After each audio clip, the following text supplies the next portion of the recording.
Tractor ಮೇಲೆ ಅಲ್ಲಿ ಬೆಂಕಿ ಹಚ್ಚಿದ ಬಗ್ಗೆ ಮಾಹಿತಿ ಸರ್. ಈಗ ಬಾಗಲಕೋಟೆ ಕಬ್ಬು ಬೆಳೆಗಾರರು ಹೋರಾಟ ಮಾಡ್ತಾ ಇದ್ರು, ಟ್ರ್ಯಾಕ್ಟರ್ಗೆಲ್ಲ ಬೆಂಕಿ ಹಚ್ಚಿದಾರಲ್ಲ. ಇಲ್ಲ, ಹಚ್ಚಿದ್ದಾರೆ. ಅದಕ್ಕೆ ರೈತರು ಹೇಳಿ ಸ್ಟೇಟ್ಮೆಂಟ್ ಕೊಟ್ಟಿದ್ದಾರೆ, ನಾವು ಇದಕ್ಕೆ ಕಾರಣರಲ್ಲ ಅಂತ ಹೇಳಿದ್ದಾರೆ.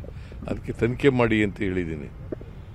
ವಿಚಾರಣೆ ಮಾಡಿ ಯಾರು ತಪ್ಪಿತಸ್ಥರು, ಯಾರು ಕಬ್ಬನ್ನು ಸುಟ್ಟಾಕ್ದವರು, ಟ್ರ್ಯಾಕ್ಟರ್ಗಳಿಗೆ ಬೆಂಕಿ ಹಚ್ಚಿದವರು ಯಾರು ಅಂತಕ್ಕಂಥದ್ದು ನೋಡಿ ಅಂತ ಹೇಳಿದ್ದೀನಿ.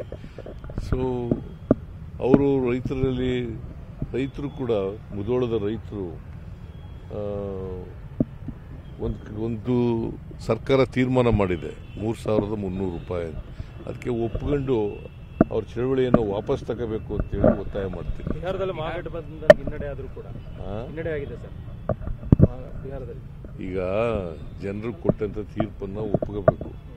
ಏನು ತೀರ್ಪು ಕೊಟ್ಟಿದ್ರೆ ಅದನ್ನ ಒಪ್ಕೊಳ್ಳಿ. ನೀವು ಸ್ಟ್ರಾಂಗ್ ಆದ್ರೆ ಸರ್ ಕರ್ನಾಟಕದಲ್ಲಿ ಸರ್, ನೀವು ಸ್ಟ್ರಾಂಗ್ ಆದ್ರೆ ಸರ್ ಮತ್ತಷ್ಟು ಈ ರಿಸಲ್ಟ್ ಇಂದ ನೀವು